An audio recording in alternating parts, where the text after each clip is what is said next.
Balance of Power, live from Washington, D.C. From Bloomberg's Washington, D.C. studios to our TV and radio audiences worldwide, welcome to Balance of Power. I'm Joe Matthew alongside Julie Fine in Washington. Tonight, major geopolitical shifts putting big pressure on the U.S. Between Russia's war in Ukraine and the new sanctions the U.S. just imposed on Russian oil, and now the expected bilateral meeting between Trump and Chinese President Xi at the APEC Summit, the many fronts the administration finds itself fighting amid an ongoing trade war. Our reporters are covering it all, including China's new plan for tech self-reliance. We'll speak ahead with former NATO ambassador, former Deputy National Security Advisor Julianne Smith about where we go from here. Plus, the new Jobless data just released within the last hour, what it says about the state of the American workforce. Our Mike McKee is on hand to break it down. Also tonight, the record-breaking shutdown that has ground Washington to a halt, and discussions around several proposals in the works now, plus the growing battle over beef when we speak to Republican Congressman Pete Ricketts of Nebraska up ahead. And an endorsement heard around the world, or at least around New York's 5 boroughs. The big political news from New York today. New York City Mayor Eric Adams formally endorsing former Governor Andrew Cuomo in his quest to defeat frontrunner Zoran Mamdani. Just how much of a difference will it make? Our panel weighs in. We begin tonight reporting from the White House after Press Secretary Caroline Leavitt confirmed what has been in the works for some time now, a sit-down between Presidents Trump and Xi Jinping. Set to occur now on the sidelines of the APEC Summit. The stakes could not be higher as both leaders look to de-escalate a simmering trade war that has gripped much of the president's economic agenda. News of the meeting coming after the White House said it was considering broad software curbs on China, and after China's party laid out their plan to increase production of their tech to make them self-reliant within the next 5 years. It's a plan that could have worldwide implications. And joining us tonight to discuss it all, Bloomberg's Lauren Dezenski from the White House and Bloomberg's Mike Shepard with us here at the desk in Washington. Let's start with Lauren at the White House. Lauren Dezenski, thank you for being with us. The significance of this moment now for the President of the United States. Yes, I mean, this was a really will they, won't they situation. Trump has both teased and suggested that the meeting with President Xi might not happen, but we did get official confirmation in the White House press briefing this afternoon. Press Secretary Caroline Leavitt said Thursday, local time, President Trump and Chinese President Xi will be meeting in South Korea. Markets responded very positively to that. There's clearly indications that there could be forward progress. But of course, Joe, like you mentioned, that New York Times report that the U.S. is considering looking at whether China violated a 2020 trade deal. Clearly, leverage is still kind of the name of the game here. So, you know, it's not exactly smooth sailing until then. But the really big thing that everyone has been looking for, whether they will actually meet, is, as of now, going forward. Lauren, I want to bring it back home here for a moment. The president said earlier in a post that he is now holding off on sending troops to San Francisco after conversations with the NVIDIA and Salesforce CEOs. Can you break that one down for us? Yeah, that was a bit of a curveball. President Trump has suggested and floated and essentially threatened sending National Guard troops into cities that he feels have been unresponsive to his policies.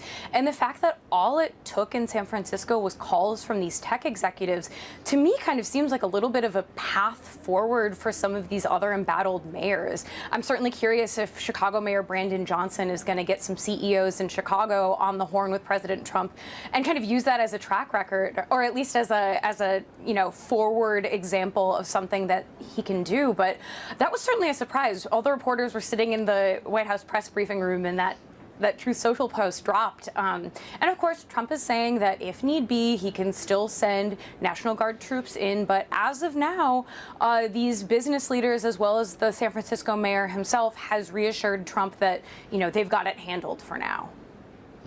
Bloomberg's Lauren Dezenski live from the North Lawn of the White House. Lauren, thank you so much for being with us. And for more on China's tech self-reliance plan and those software curbs the White House is considering, we turn to our own Mike Shepard. Mike, it's great to have you here. Pretty interesting to consider the power of Jensen Huang, somebody who you cover very closely. But as far as what we understand about trade talks with China, the tit for tat continues. I guess this is going to go right up to the day these two meet. What would this mean for software curbs on China? Well, it's a pretty significant step by the U.S. to move in this direction of restricting software sales to China if they actually followed through, although it's unclear what the size and scope would be. Would it be limited to chip design software, which is an idea that was floated and actually imposed initially in May and then withdrawn as the world's two largest economies reach something of a trade truce? But it could go much further, and it could resemble what the Biden administration had imposed on Russia after the 2022 invasion of Ukraine. But Joe, really the thing to take away from this is that this is the U.S. waving a big stick at China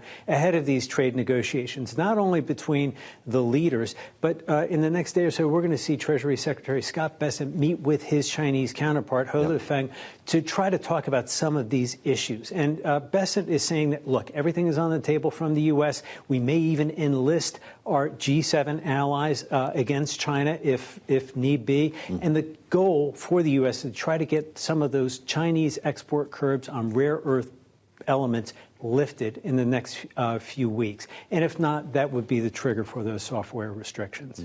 And Mike, with this meeting next week, China now pledging a new 5-year plan to seek greater self-sufficiency, especially in advanced technology. So what is that saying before these two actually sit down?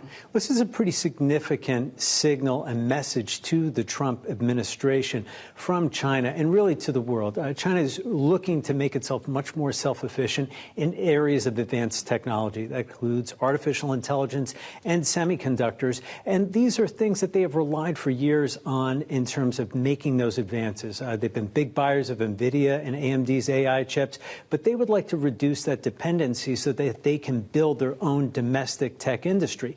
Now, that is a little bit of a hurdle for the Trump administration. They have been open to trying to sell more of the less advanced American AI technology, like from NVIDIA and like from AMD, to customers in China as a way of getting China hooked on this technology and also competing better with Chinese companies in other markets, including Africa, Latin America, and elsewhere. And the issue, though, Julie, is this, that China is also now trying to export its own technology into those markets. And we see an example of this. And we think back to the DeepSeek moment in January when this Chinese startup showed that AI could be done on the cheap. Well, now they are, thanks to our great reporting, we are learning that China is moving into Africa, trying to pitch DeepSeek and the Chinese tech stack to customers in Africa in a way of challenging the U.S. in one of these markets. And it's a model that they could try to take to other markets around the world. Mike, thank you so much. Bloomberg's Mike Shepard with us live in Washington. For more, we add the voice of Ambassador Julianne Smith, the former U.S. permanent representative to NATO, former deputy national security advisor to then Vice President Joe Biden. It's great to have you with us, Madam Ambassador. Thanks for being part of our conversation. What's going to come from this meeting as we count down to these two getting in the same room? Assuming it happens, can we expect at least the framework for a trade deal?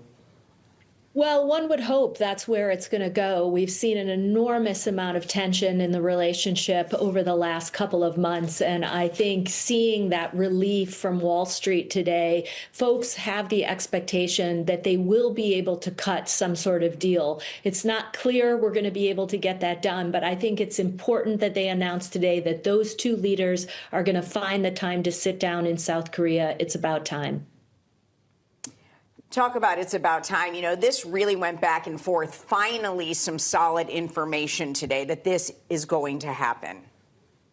Yeah, we have been waiting for some sort of breakthrough. I think the president has indicated several times that he had an interest in sitting down face to face. But what we've seen is a series of flare-ups in the relationship where both sides are playing their strongest cards. We've seen the Chinese come out threatening with these exports of critical minerals. We've seen the United States threatening to cut them off from our superior tech and then working with other members of the G7, which is really where this should go. We've got to assemble our team of countries on the field, just as the Chinese are working with Russia, North Korea, Iran. And so there's been a lot of maneuvering, but I think there is a sense of relief that this meeting will take place. I think everyone wants to see some sort of deal, and then we can find our way out of this simmering tension that we've seen really bubbling to the surface over the last 6 months. Well, how far should these two drill down, or what should we expect in terms of specific deliverables? Americans are now all experts on soybean exports and rare earth minerals, their use in batteries. These are conversations that people were not having at the kitchen table until fairly recently. Does President Trump need to be specific when he emerges from that meeting that our farmers are selling soybeans again and that we now suddenly have access to these minerals? Well, I will tell you from past experience that it takes time. You have a meeting like this with the principals, you get the two presidents to the table, but you don't flesh out all the details in that first meeting. What you need is a commitment from this South Korea engagement that the teams now will go forth and start fleshing out the different components of it, this agreement. Now, no doubt, President Trump has on his mind right now the deep concerns that American farmers have, particularly those tied to the soybean industry. They are very keen to get the market opened again, get the soybean flowing, ensure that they can sell their product in China. And so that will no doubt be top of mind. But the tech industry has a big play here as well. Very interested to know more about how we can compete with the Chinese, ensure that we can protect the best of American technology, and ensure that countries around the world, I mean, ultimately they have a choice. They can turn to China or they can come to the United States. And we want countries around the world, our closest allies and partners, to continue to rely on U.S. technology. So that's going to be a key part of it. And then lastly, as you noted, the rare earth, the critical minerals are so important for our countless industries here in the United States. And so looking for some sort of breakthrough in that area will be top of mind of the Trump administration as well. You are very, very familiar with the Russia and Ukraine war. You were U.S. ambassador to NATO when Russia went into Ukraine back in 2022. I do want to ask you, it was just 1 week ago today that President Trump spoke with Vladimir Putin. Then President Zelensky came the next day. Then it was announced there's going to be sanctions to Russia. What do you make of the whiplash of this relationship? Yeah, it's been a bit of a roller coaster and frankly, a little bit hard to know exactly where U.S. policy is on any given day. But I think we've really turned the corner here. So we've reached a point where President Trump really has had enough of President Putin playing for time, trying to ensure that he can continue to attack innocent Ukrainians, go after their critical infrastructure, and continue to battle their soldiers on the battlefield. And now President Trump is saying, look, I've had it. We gave you a shot in Alaska. It didn't happen. We weren't able to get to a ceasefire. And now what we've seen happen with the U.S. moving out on sanctions on Rosneft and Lukoil, I mean, that is a major development in the right direction. The U.S. needs to apply maximum pressure on Moscow. I applaud the sanctions that were put in place in the last 24 hours. And I think that will demonstrate to Putin that the U.S. means business here and that we expect more from Moscow. We expect more accommodation and a clear determination to work towards some sort of ceasefire. We haven't seen that to date, but I think what President Trump did in the last day will definitely focus the mind and hopefully move us towards some sort of ceasefire. Was this something that the Biden administration considered while you were there, Ambassador? Because there was a time we were asking the question, what's left to sanction? And we all know that Vladimir Putin is an expert on evading them. Yeah, absolutely. We did put unprecedented sanctions on Moscow as soon as Russia moved into Ukraine, but he has worked very cleverly with the Chinese and other countries around the world to try and evade those sanctions.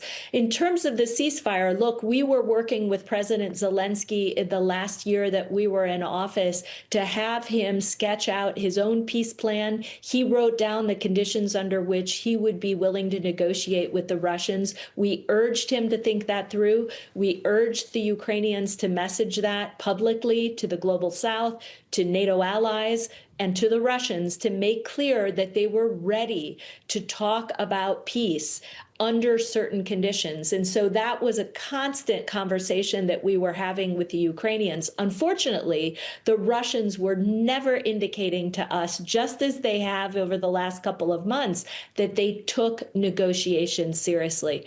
Putin still wants to eat all of Ukraine. He's never going to achieve that objective, but he desires to march into Kyiv and take over that country. And so, again, I applaud what President Trump is doing with these sanctions, because I think it sends an important message that we won't have any more summits like we did in Alaska unless the Russians come to the table with a serious commitment to negotiate.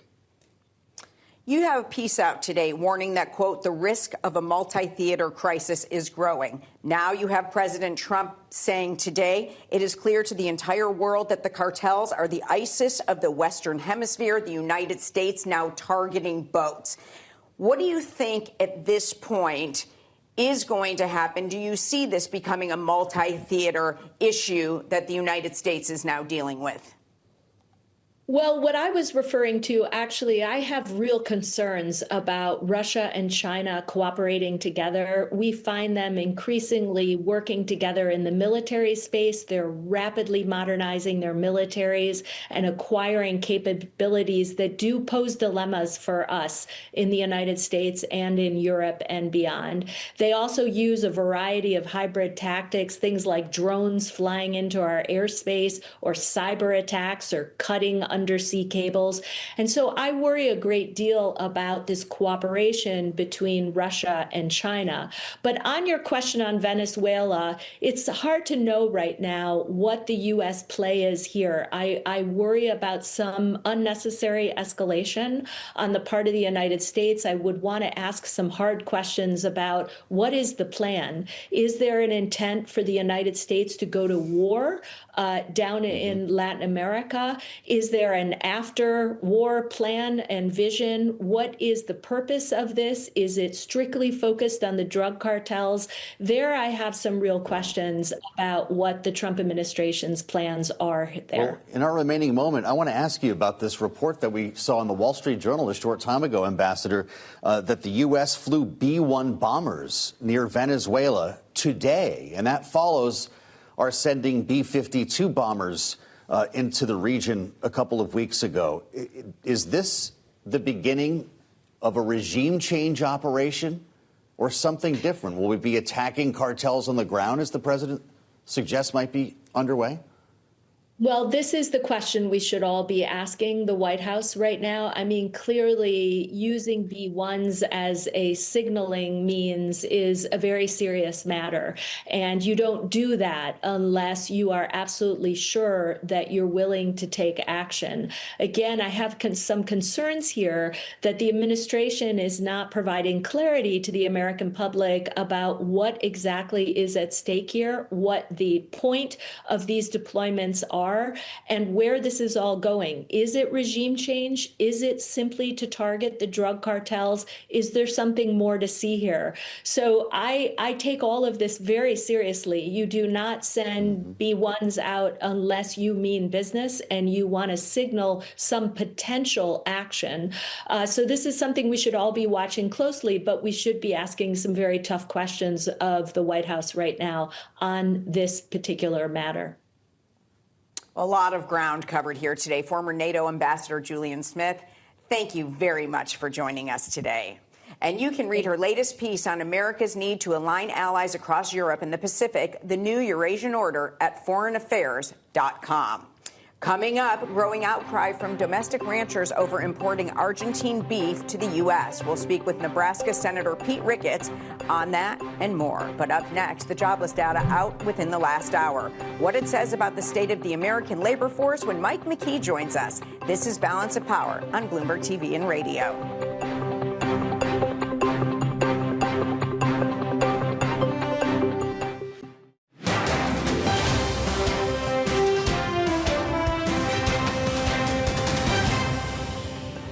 This is Balance of Power on Bloomberg TV and Radio. Alongside Julie Fine, I'm Joe Matthew. Thanks for joining us. Through this ongoing government shutdown, there's been a lack of consistent data, economic data, particularly on the jobs front, as federal agency workers face permanent job losses instead of temporary furloughs of the past. But tonight, a new read on U.S. jobless claims out just within the last half hour. Joining us for more on that is Bloomberg's Michael McKee, who's at global headquarters in New York. Mike, what are we learning?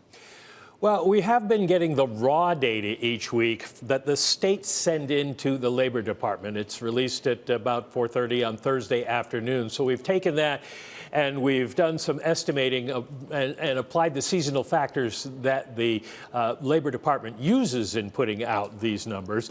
And we see a total of 189,780 initial jobless claims last week. But don't trade on that, because there is a caveat here. 4 states did not send in their data: Colorado, Maryland, Virgin Islands among them, and Tennessee as well.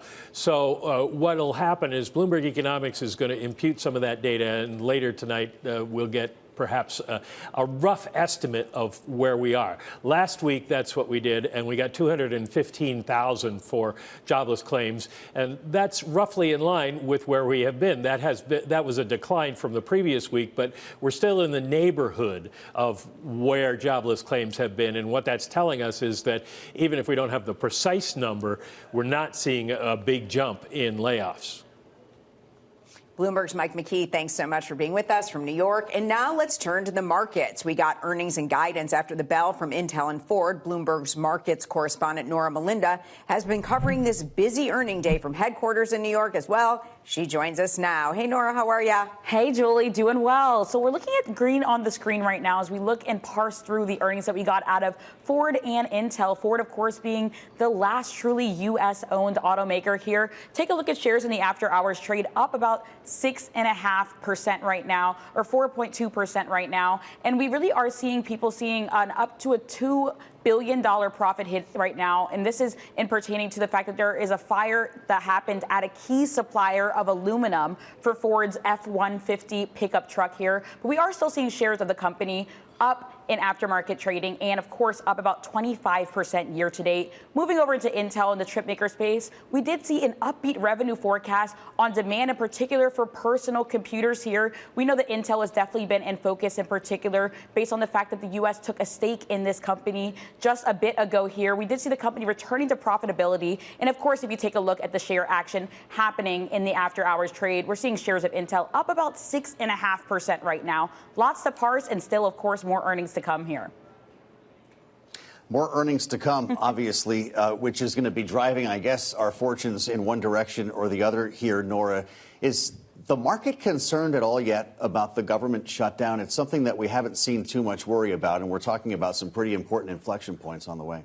We're definitely seeing some companies that are talking about the government shutdown. Of course, we know this has really been a historic moment that we're seeing right now. And you are seeing companies that are related and tied to the government start laying this out as a potential concern here. But I mean, as you see the market right now, of course, we are still seeing the S&P 500 and major indexes ending up higher on the day here as we really parse through this trading day.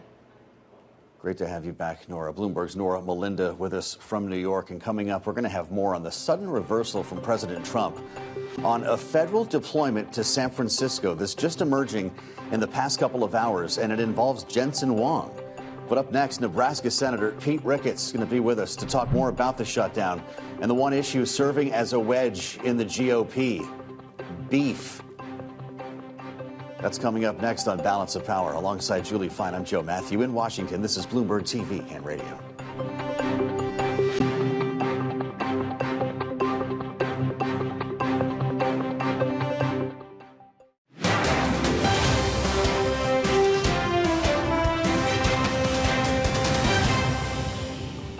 refuse to admit that this entire shutdown is one big political game to satisfy the radical Marxist base of their party. But that is exactly what is going on. And I want to be absolutely clear about this. Democrats would not have shut the government down this time if their political careers did not depend on it. And that is not some Republican talking point. That is the objective truth. Welcome back to Balance of Power on Bloomberg TV and radio. That was House Speaker Mike Johnson blasting congressional Democrats, saying they bear the responsibility for a government shutdown. It's a criticism Minority Leader Hakeem Jeffries doesn't agree with, speaking to Bloomberg's David Gura in a wide-ranging interview earlier today. Here's part of that conversation. It's day 23, and I'm curious sort of what has changed between day one, the start of this shutdown, and today in terms of the conversation and how you're feeling about where things are. Well, as Democrats, we continue to make clear to our Republican colleagues that we will sit down with them anytime, any place, in order to reopen the government, to negotiate a bipartisan agreement that actually makes life better for the American people in terms of spending and funding.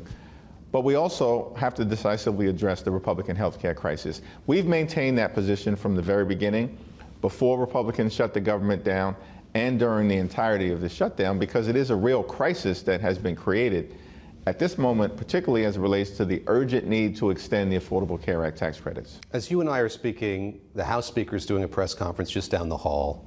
What is the level of engagement? Do you pass one another? Are you speaking with one another? Are Democrats talking to Republicans right now? The conversations have been very limited, unfortunately, because Donald Trump has not given House Republican leaders or Senate Republican leaders permission to negotiate, reinforcing the principle from our view that he made the decision to shut the government down.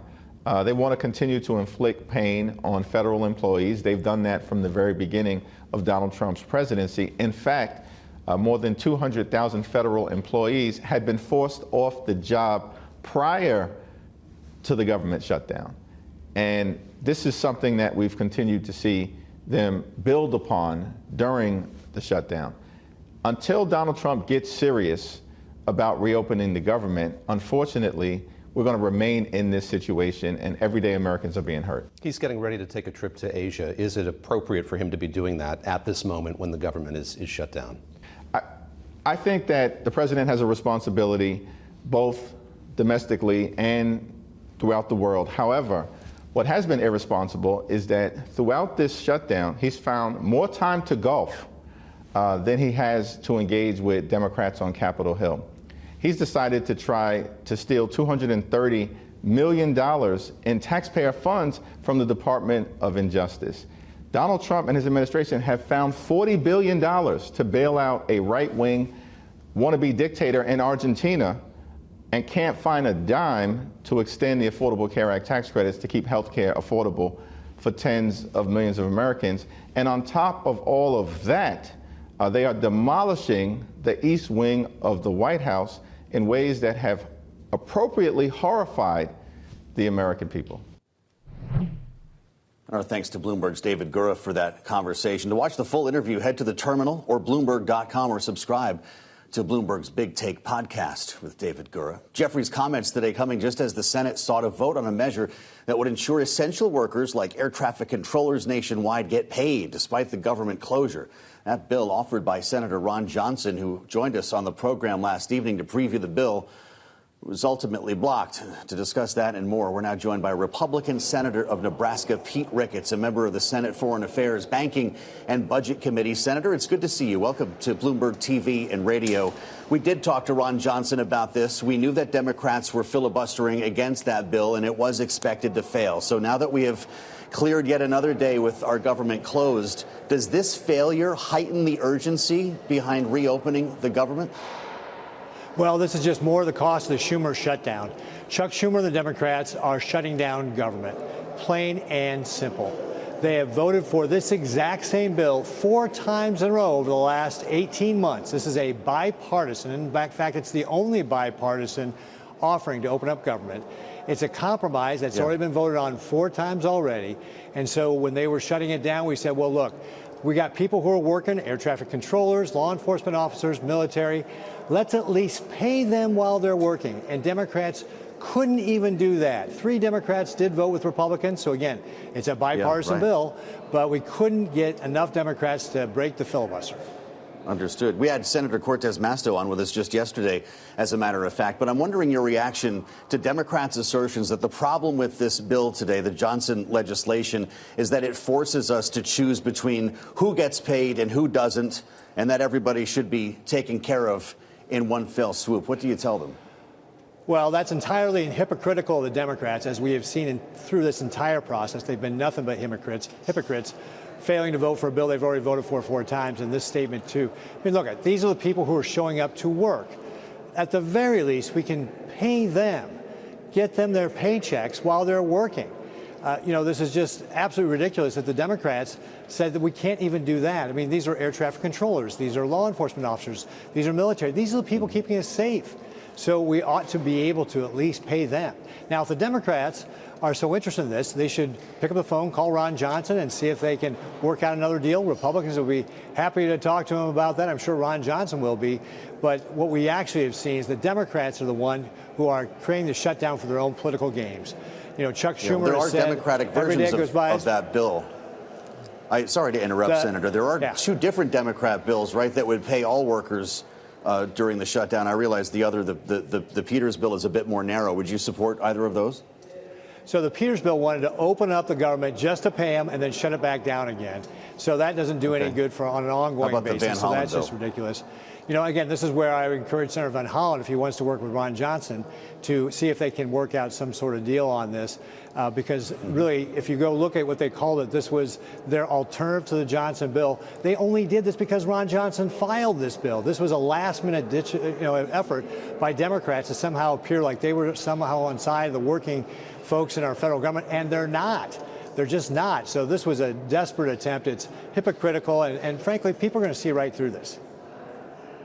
A group that really may be suffering in this shutdown is cattle ranchers in your state, and many have been vocal with their opposition to President Trump importing beef from Argentina. Have you brought those concerns to the president? I have engaged a number of administration officials, including Secretary Bissett at length, James Gura, our trade representative, Brooke Rollins, and as a matter of fact, a number of us, when we were at the White House a couple days ago, spoke to the president directly about this. And while I certainly appreciate the president's desire to bring down grocery prices and appreciate the offer to open up more grassland and get more beef to consumers, we really should look for more market-based solutions. For example, one of the reasons beef prices are up is because our border with Mexico is shut down because of the New World screwworm. It's a dangerous fly that endangers livestock. We wiped it out in our country in the 1960s. We don't want it back. So we shut down the Mexican border where a lot of beef flows back and forth. So we ought to look for ways we can mitigate that and get that border open again rather than bring in more Argentinian beef. So I'd urge the administration to reconsider a decision. I mean, is this bad policy for cattle ranchers in your state that supported the president? Is this just bad policy for them? Well, I appreciate what the president's trying to do. I think there's other alternatives that are more market-based solutions that can really help the president accomplish what he's doing. And we're going to continue to work with the administration to really focus on those sort of solutions rather than importing more Argentinian beef. The president was writing on Truth Social, Senator, as you probably saw. The cattle ranchers, he says, do not understand the only reason they're doing so well is because I put tariffs on cattle coming into the United States. He goes on to saying, if it weren't for me, they would be doing just as they've done the past 20 years. Terrible. Has it been that bad the last 20 years? There is nothing more American than cowboys and American beef. And there is no doubt that our ranchers have had some difficult times in agriculture. Yeah. Agriculture in general is having difficult times. And over the last couple of years, we have seen that cattle ranchers are doing much better. And we actually need this much needed inflow of equity into our cattle ranchers because they need that to be able to stay in business, frankly. And actually, if you kind of look at it, we were talking to some folks in the industry, they're representing that people are paying essentially the same amount, if you look at how many minutes of work it takes to be able to afford a pound of beef today as they were in past decades. And in fact, the demand for beef has not fallen off. It's continuing to go up. So consumers are still demanding beef, and our ranchers are the ones providing it, and they work hard to be able to provide it, and I will continue to fight to support our ranchers. Yeah, the Nebraska Cattlemen's Board of Directors, they're outright urging the president to put American beef first. Did you bring that up with him when you spoke to him at the White House? When we were at the White House, what I was really trying to talk to the president about was more things like the New World screwworm and looking for market-based solutions there. And that's a lot of what my conversations with the different administrations have been, of trying to find, hey, let's find some different alternatives that are market-based solutions that will really help the president address his needs, because that's really the way we ought to be working in this government. We were listening to the president at an event he held a short time ago, along with several members of his cabinet, Senator, including Defense Secretary Pete Ricketts. And they were asked by reporters, this turned into a bit of a Q&A session, about what's going on in the Caribbean, specifically off the coast of Venezuela. We've, of course, seen now, I believe, 8 vessels, including a submarine blown up by the United States military, said to be carrying drugs, trafficking drugs to the U.S. Here's what Pete Ricketts said a short time ago. Our message to these foreign terrorist organizations is we will treat you like we have treated al-Qaeda. We will find you, we will map your networks, we will hunt you down, and we will kill you. And you've seen that evidence in the maritime domain. Wall Street Journal, Senator, says that the U.S. flew a couple of B-1s, a couple of these bombers over the waters off of Venezuela. And I don't know what your thought is as to what's coming next or what this buildup is leading to, but do you want to have a say as a member of the United States Senate when it comes to war powers here? The people of the United States hired Donald Trump to keep them safe, and that is what he is doing. Look, the Maduro government in Venezuela is supporting these cartels. They're part of their military. I think that coming up with a different strategy to be able to address this is what we need to do. Think about it. Drug overdose is the leading cause of death of Americans aged 18 to 45. Over 100,000 people. If we had a war where 100,000 people were being killed, or a terrorist attack, we'd be on the march. And that's what the president is trying to do, is say to these narco-terrorists that if you're going to act like al-Qaeda, you're going to kill our people, we're going to treat you like al-Qaeda. I think that coming up with innovative ways to do it is exactly the right approach. And let's think about this. There is no commercial use for a submarine. This is clearly about trying to traffic dangerous drugs into our country. Well, understood. But if this does escalate and we start seeing maybe ground strikes, as the White House has mused about openly here, should there be an authorization for the use of military force? Well, certainly that's one of the things that we can have more discussions about, but I think it's a position of a lot of us that the president has the authority he needs already to go after terrorist groups, and essentially that is what we are doing here. We're going after these groups that are We're telling them outright, we're treating you like terrorists. They're agreeing to be treated like terrorist groups. So, we need to go after them. Before we let you go, Senator, I do want to talk to you about, with all of this going on, President Trump now will meet with President Xi next week. What do you believe is the best outcome, especially with 155% tariffs now on the table? The relationship between the United States and Communist China is going to be a long and complicated one. Our economies are very intertwined. We have a desire to decouple. We want to make sure that we're moving our critical supply chains out of Communist China for our own national security purposes. But that's not going to happen overnight. And so I think this is going to be a long negotiation that we go through, ongoing, to be able to address different type of things that we import and the things that they import. So this is good that we're having that conversation. That's the only way you make progress, is by having those conversations when it comes to trade. But I expect that we'll see some progress. But this is going to be an ongoing conversation for a while here as we look at different aspects of a very complicated relationship. Nebraska Senator Pete Ricketts, thanks so much for being with us. And coming up, the sudden ice reversal from the president, the last-minute gamble by Cuomo to win the New York City mayoral election less than 2 weeks from now. This is Balance of Power on Bloomberg TV and Radio.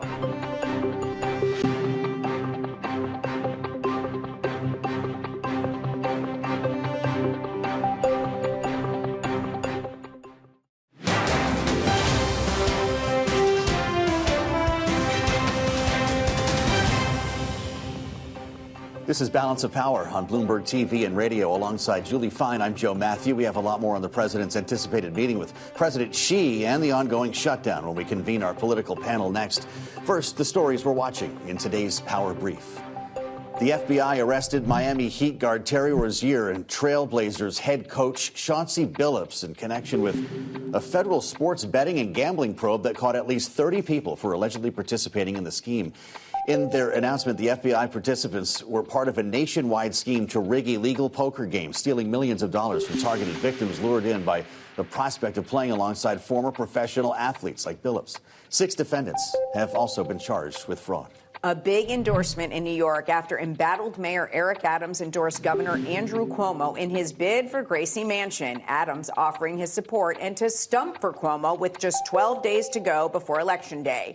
But is it too little too late? Recent polling has Democratic nominee Zohran Mamdani ahead with double digits among likely voters. Adams' endorsement came just hours after Mamdani, Cuomo, and Republican candidate Curtis Sliwa sparred in the final mayoral debate last night. President Trump has called off the deployment of federal forces to San Francisco less than 24 hours after reports that he was sending over 100 Border Patrol officers to the area, posting on social media today and expanding on his decision and what led to it during a White House event in just the last hour. Take a listen.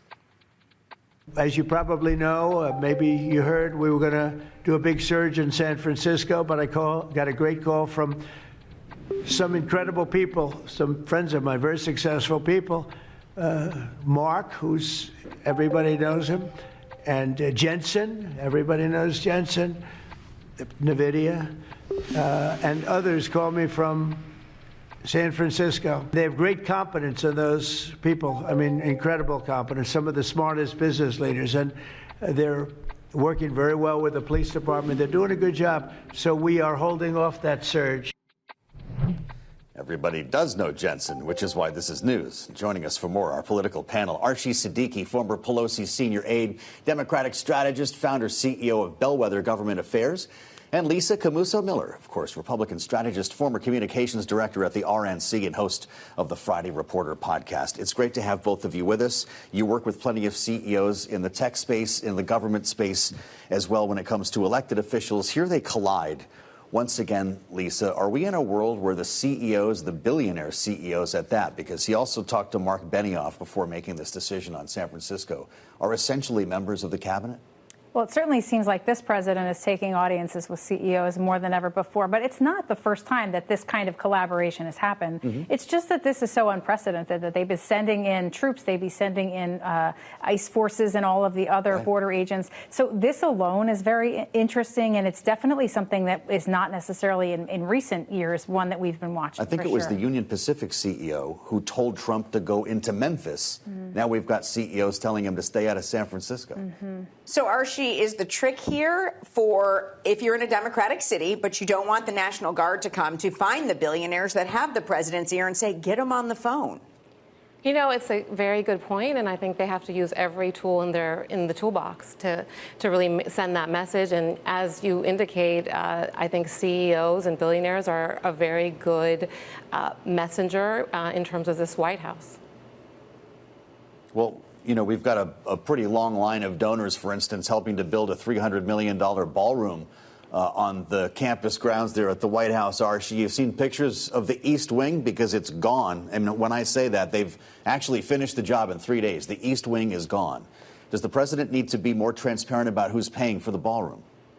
I think it's pretty clear who's paying for the ballroom. I think really what kind of stood out to me was it was an issue of priorities in terms of when you look at the government shutdown, you look at the pending, looming ACA subsidies, expiring, these premiums going up. You look at tariffs and how they're impacting American families. I think it's a priority issue, and I think when you look at who has been funding the expansion, I think the issue is more also the expansion is a little bit more, let's say, aggressive than a lot of people envisioned. And Lisa, even though this is a privately paid for project, does the president need to be more transparent, quite frankly, with the people? I mean, this is known as the People's House, and a major part of it is pretty much demolished now. Well, look, I take the president at his word that this will not affect the taxpayers, that is going to be paid for by private funds. The other thing, too, is we have to remember that in history, this building has been modified many, many times before. I think what makes it so incredibly different this time is that it is obvious. We're seeing photographs that look, it's from the outside, but the changes have been made inside over and over again for modernization and for other ways. And this will provide the White House an opportunity to have more interaction on the White House grounds. But a lot of the reasons why the pictures are much more public now than they've been in the past is because the White House is talking about it and the White House is sharing them, which then creates some issues for Republicans, well, for any lawmaker that has to answer questions about it. Well, there's no doubt about that. And this is going to be a conversation that we're going to have inside the Beltway. But I guarantee, I just got back from being out of town. No one outside the Beltway is paying attention to and or caring about this issue, because they're caring about the issues that people really want their elected officials to be worried about. So I don't disagree. This is a major big deal. We probably should have had more heads up that this was going to happen. It feels very dramatic. I've been in Washington for 20 years. Yeah. I think the president is saying, I'm going to pay for it with private funds. It's not going to affect the American people. And the question about whether or not we can walk and chew gum at the same time, I think, is not fair. The federal government can do a lot of things at the same time. So renovating the White House and taking care of the business that they have to get done can happen at the same time. The nonprofit National Trust for Historic Preservation, Archie, says we respectfully urge the administration and the National Park Service, it's the Park Service domain, to pause demolition until plans for the proposed ballroom go through the legally required public review processes. I don't know if that's some kind of a joke at this point because the East Wing is gone, but there was a process for this, right? Absolutely, and I think we've seen with this president, rules and process are somewhat optional in many instances, and this is one example. I think in a very vivid way, we're seeing, a beloved institution. I think it just took people by surprise, especially with this shutdown and this lack of urgency in terms of getting a negotiation going and getting this resolved. Mm-hmm. Lisa, you did bring up a good point, though. You're outside of the Beltway. Is this something that maybe passes people by quickly, but the news cycle moves so quickly that once the new East Wing is up and it's on to the next thing, and people forget about this? I do think that that is the case. I mean, I don't think it's right, but I do definitely think that this seems like more Washington noise that's happening inside the Beltway while everyone else is saying, what are we going to do about our health care subsidies? What are we going to do about getting people back to work? They care about those issues, and that's why they're focused. So this one will get lost in the mix, and I don't necessarily think that outside the Beltway anyone is focused on the ballroom at all. Interesting reaction from the White House. Some of the language and rhetoric that we've heard, they called people losers and pearl clutchers the other day who were criticizing the president for this. Representative Adam Kinzinger reached out to the White House, or I guess put it on social media. The White House spokesperson, Stephen Chung, wrote back, "The ballroom is going to look spectacular. Even your simple and dumb expletive will want to go." Archie, are you excited to see the new ballroom? Listen, it is at the People's House, as you mentioned. So I think modernization is really important. Just timing is also important in terms of where you can walk and chew gum at the same time, certainly. But I think there's a strong argument to be made that we're in crisis mode in terms of American families and affordability. I walked by there last evening. They've got walls up around it. You can't see it. Yeah. Lisa Camusa-Miller, Archie Siddiqui, great conversation. Thank you so much for our great panel. And we invite you to check out the Washington Edition newsletter. We've got it prepared for you on the terminal and online with a lot to unpack today, from geopolitics. We're talking about an actual date for a meeting with President Xi. Julie, that's going to be next Thursday. Yep, fine. And we know for sure now. There's no question. You can read a lot more about it in the newsletter. And I want to thank Julie Fine for spending a couple of weeks with us here in Washington. Get back to Dallas safe and come see us soon. Best fortnight ever. That's a good review. We'll see you back here tomorrow. I'm Joe Matthew in Washington. This is Bloomberg.